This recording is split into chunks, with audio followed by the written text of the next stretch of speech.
So, Dr. Claud Anderson is harmful to blacks? Coming right up.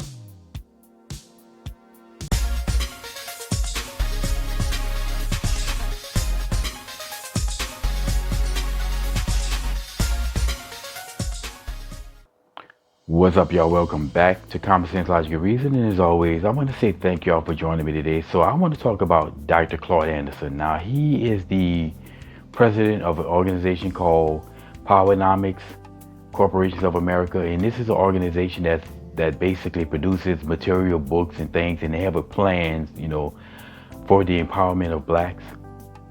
He's also the president of an organization called the Harvest Institute. Now, this is an alleged think tank, and they do research and participate in policy development. So whenever you hear these people talk about, well, a study is done, these race hustlers who say that someone did a study, or they refer to a study.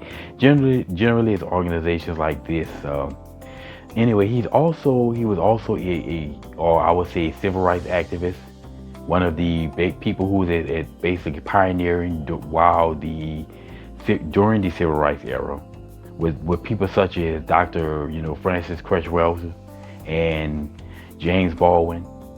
Those people who were basically pushing for rights for blacks. And to that, I applaud them, and I say that it was well done. They did a great service for black people, because at that time, I always say that the civil rights movement was the right movement at the right time. And it was definitely what was needed in this country, because black folks are treated like second-class citizens. So they did a masterful job of that. However, the problem, though, is that the civil rights era is over. And unfortunately, so many of those people are still stuck in the civil rights era. And as I always say, they're crying for rights that we already have and wanting to fight a power that no longer exists, that doesn't need to be fought. Their message is outdated, but yet they still keep crying the same thing and harping on the same message.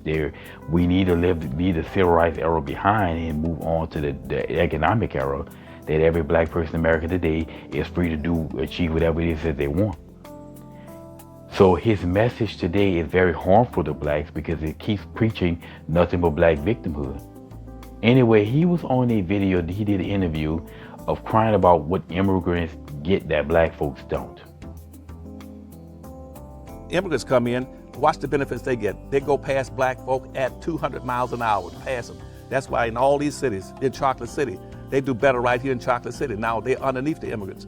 Immigrants, they come in the country, they get a point over black folk for being an immigrant. Blacks are the only non-immigrant. 2, all of them are classified as whites. The Arabs, Asian, Hispanics, they all been reclassified as whites. Even American Indians back in the 1890s became classified as whites. They get a point. That's the second point. They get over black folk in getting access to resources and benefits. The third thing they get the benefits for being put into a minority category. They're classified as minorities over black folk. Thirdly, they come in with a culture that they can establish a culture that they can now build businesses and industries and relate back to their homeland. And lastly, what they can do, they also bring in a religious aspect and business opportunities for their people. Black folk get nothing. So let's unpack that foolishness, all the foolishness he said in his video anyway. So starting with the first thing, now he claimed that immigrants come here and go past black people, they do better than black people in chocolate cities. If that's the case, then that says more about black people than the Hispanics and the immigrants, okay? If you let somebody come to a country and do better than you and pass you up and do better than you in your own areas, that means that you weren't doing anything. That means that you are sitting idly by. The only way people can pass you up is if you're not progressing and moving. And that just seems to be the case of so many blacks in America today, just not progressing and moving and staying in victimhood. You can't get them to do anything at all unless it's something race to cry about. And then they're all basically marching and running like there's no tomorrow, protesting like there's no tomorrow. And then once it dies down, they're doing nothing again until the next race issue starts. And this is the problem with black people. So if they're going past black people, then black folks aren't doing anything, and you need to be looking at black folks, not the people who come here and progressing. Right? Then he said that they get a point over black folks because they are classified as white. Okay, so what does it have to do with black people though? What does a point system have to do with black people? How is a point system stopping a black person from achieving anything in America? I don't care what you classify those immigrants as, white, black, green, orange, purple. The fact is, none of that is stopping a single black person in America from achieving anything. And black people don't need a damn thing or a point to achieve anything. If you want to do something, you figure out what it is that you wish to do, figure out the steps that you have to take to do it, and then do it. You don't have to worry about no damn points. There's no point system that's stopping a black person from achieving anything. So that's an excuse and escape clause. So basically covering up from the lack thereof from blacks. Then he say they get points because they're classified as blacks or minorities over black, or they're classified as minorities over black people. Once again, who gives a damn? How is that stopping a black person?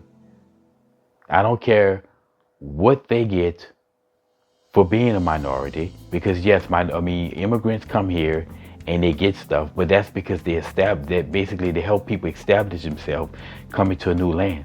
So yes, they will get something like they will be tax-free but it doesn't last forever. Okay, and black people have no excuse. You're already here and established, so you have no excuse. If you're still begging for crap, and black folks in 2025, you still asking for stuff, what somebody gonna do for you, then that tells you what the problem is. And if black folks are gonna have that self-defeated attitude, always looking for something, you think that giving them something is going to help? No. Okay, giving stuff to people with that mentality is not going to help them. All it's going to do is cause them to want to get more lazy and demand more. So the mentality that black people have is the reason why black folks aren't getting anywhere. So you can give them the world, and they're still not going to get anywhere because they have a horrible mentality. Then he say, well, they come here and they establish a culture. Okay, and you're saying that black people in America don't have a culture?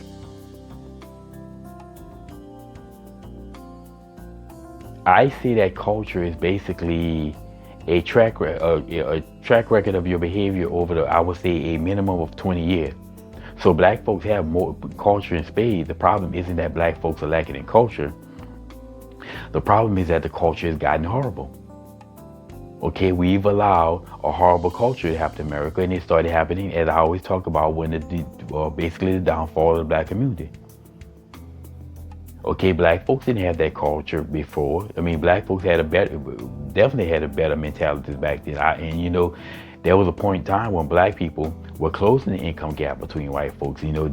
Thomas always talked about that from 1940 to 1960, we saw a 40-point drop in poverty amongst black people from 87% to 47%. So in 20 years, the poverty of black people was nearly cut in half.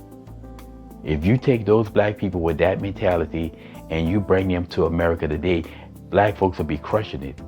But we saw the destruction of the black family, and it also led to the destruction of moral character and the destruction of the mentality that it required to progress. So all of these race hustlers, they're always looking and pointing a direction everywhere except for where it needs to be, and that's at the black community. And trying to get back to the mentality that people had back then. And then he talks about they come here and they start all of these businesses that's related back to their homeland. You don't have to relate to no damn homeland to start a business. White people in America aren't starting no business because it's related to nothing in Europe. You start a business. If you want to start a business, then do it. It has nothing to do with no homeland. That's the same thing with Dr. Umar Johnson with that foolishness about how Africa, so as Africa goes, so as black people and all the rest of the world go. That's idiotic. With black people in America, the state of black people in America has nothing to do with anything of Africa. That's insane. Again, more victimhood that's keeping black people stuck on stupid in America. And lastly, he talks about this whole is a religious aspect. Okay, so blacks in America aren't religious or don't have religions. I would say that the majority of blacks in America are Christian. Regardless if you believe it's the white man's religion or not, which is not. But most blacks are religious. But you don't need a a religious aspect to be prosperous when it comes down to business. Again, another excuse and escape clause. Now, I would say religion could help when it comes down to morality, but you don't have to be religious to be moral. But then again, it's kind of it basically is you can't not be religious. Everybody's religious because whatever you believe is your religion. So even atheists are religious. But you don't need a religion to start a business. You do not need a religion to be economically prosperous. So he's just coming up with all the excuses and escape clause that he could come up with to excuse away why black folks aren't getting anywhere. And everything he can, except for what needs to be done, and that's address the horrible mentalities of black people, starting with, the broken homes and the broken family. If all these racists, if they really truly cared about black people, they would do one giant about face and start looking at the black community and looking at what's wrong and pointing the finger there and fix the problem in the black community instead of crying about racism and white supremacy. That doesn't exist. So I would say that his company, Powernomics, it should be renamed to Victimnomics, because this man is nothing but a race hustler that keeps peddling victimhood. That's not going to do anything for blacks. As a matter of fact, it's harmful to blacks because it keeps black folks focused on everything except for what black people need to be focused on, and is ourselves, and fix the problem in the black community, which we are fully capable of doing. You don't need nobody else. You don't need nothing from the government. You don't need crap from anyone to do that. Anyway, y'all, that's my 2 cents on this. Dr. Claud Anderson, as I call him, why I call him Dr. Claud Anderson, needs to stop. Him and the rest of these race hustlers, they really need to stop. If they're really truly concerned about the betterment of black people, they can all benefit black folks by sitting their asses down. And as always, until next time.